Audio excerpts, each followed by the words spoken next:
गुरुर्ब्रह्मा गुरुर्विष्णू गुरुर्देवो महेश्वरा गुरु साक्षात् परब्रह्म तस्मै श्री गुरवे नमः।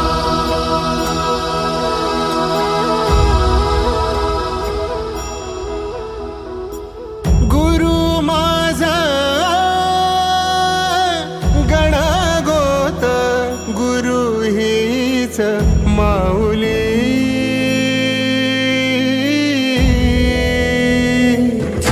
गुरु स्पर्श दूर करी दुःखाची सावली, गुरु भेटीसाठी झाली जीवाची काहिली, भक्त तुझा गुरुदेवा